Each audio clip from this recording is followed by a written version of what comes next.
Salam, salam, salam. Dalam hati kudus Yesus Kristus, kiranya dihormati dan dikasihi di seluruh dunia. Pada hari yang indah ini, dari Paroki Santa Maria Palu, kami memberitakan bahwa sudah hampir seminggu, 5 calon seminari dari Paroki Santa Maria dan Santo Paulus Palu bergabung bersama dalam sebuah bina khusus pra-seminari di Wisma Chevalier Santa Maria Palu. Kelima calon seminaris ini didampingi oleh para pendamping, para pastor maupun awam dan biarawati dalam persiapan-persiapan untuk memasuki seminari menengah Kakaskasen maupun seminari Agustinianum di Tomohon. Selama sebulan, mereka dibantu mempersiapkan diri untuk memiliki kekuatan mental termasuk motivasi panggilan, peneguhan dan pemurnian, juga pembinaan kepribadian, disiplin, tata cara kerja, tata cara doa dan lain-lain, termasuk public speaking, cara berkomunikasi, beretiket, pergaulan dengan budaya dan teman-teman baru. Tips berinisiatif dan berkreativitas, tips dan metode-metode belajar yang baik, termasuk juga bagaimana bekerja, bagaimana berdisiplin diri, bagaimana bergaul, bagaimana bersahabat. Saksikanlah ungkapan mereka. Perkenalkan, nama saya Leonard Arnoldi Matono, biasa dipanggil Leon. Saya dari Paroki Santa Maria Palu. Sejarah panggilan saya bermula ketika saya kelas 1 SD. Saya ingin sekali menjadi seorang seniman. Dan ketika beranjak kelas 4 SD, saya melihat di gereja bahwa kurangnya pastor muda dan justru banyaknya pastor tua. Dan mereka sering sakit sehingga kurangnya pelayanan di gereja saya waktu itu. Dan di situ saya menyadari bahwa gereja Katolik sangat kurang peminat untuk menjadi seorang imam.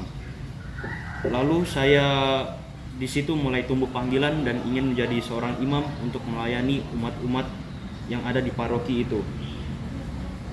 Itu saja dari saya, sekian, terima kasih. Perkenalkan, nama saya Christian Roberto, dipanggil Berto. Saya asal dari Lalundu. Sejarah panggilan saya ingin menjadi pastor ialah saat saya mengikuti pastor pelayanan ke stasi-stasi, dan di situ saya mempunyai keinginan ingin menjadi pastor. Sekian dari saya. Sesudah dibantu melihat bagaimana Yesus mengutamakan hidup doa dalam karya dan pelayanannya, para calon seminaris dibantu untuk mulai mengenal beberapa teknik doa yang sangat sederhana. Duduk diam, fokus, konsentrasi, mengarahkan perhatian pada Tuhan melalui pernafasan, sehingga mereka mencintai keheningan, dan dalam hening mereka berjumpa dengan Tuhan. Tuhan berbicara dan mewahyukan diri dalam keheningan. Silence is God. Dalam hening Tuhan hadir. Mereka dilatih berdoa, doa Yesus, mengucapkan nama Yesus sambil menghirup nafas dan mengembuskan nafas. Juga doa panah, doa yang pendek, singkat, padat, dan tepat, yang bisa didoakan anywhere, anytime.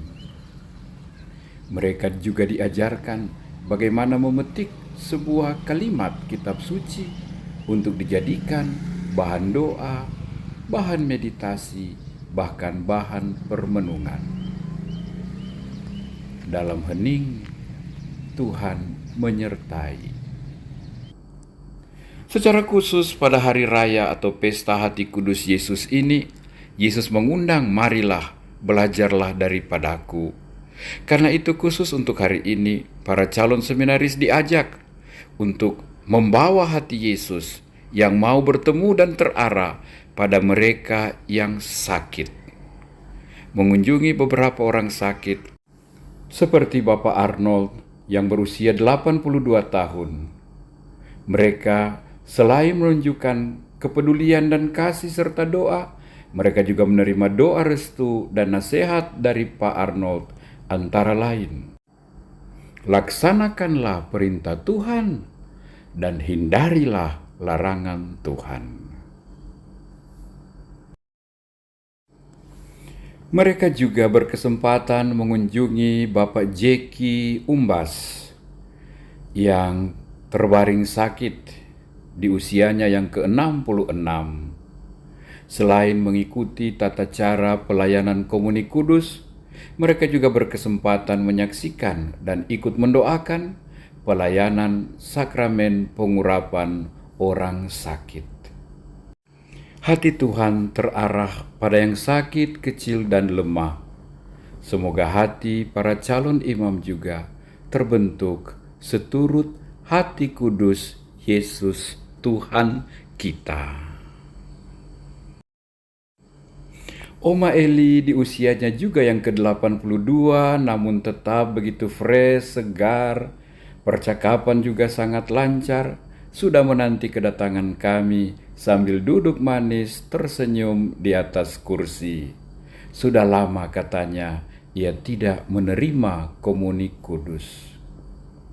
Oma Eli tidak dapat berjalan lagi karena pada suatu hari subuh ketika dia berangkat menuju gereja, dia dijamret oleh seseorang.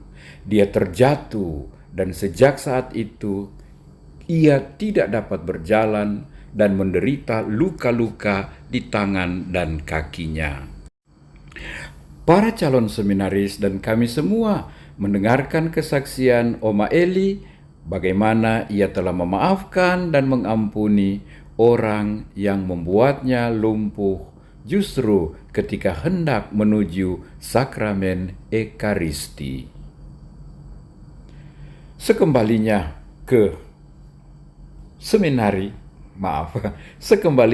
ke paroki, anak-anak calon imam ini melanjutkan pembinaan mereka secara tertulis maupun secara lisan. Saudara-saudari, kita doakan anak-anak kita ini.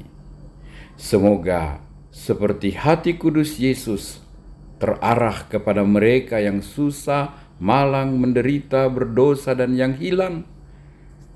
Hati calon-calon imam kita juga terbentuk menurut hati kudus Tuhan. Amin. Jadikanlah hati kami seperti hatimu, ya Yesus.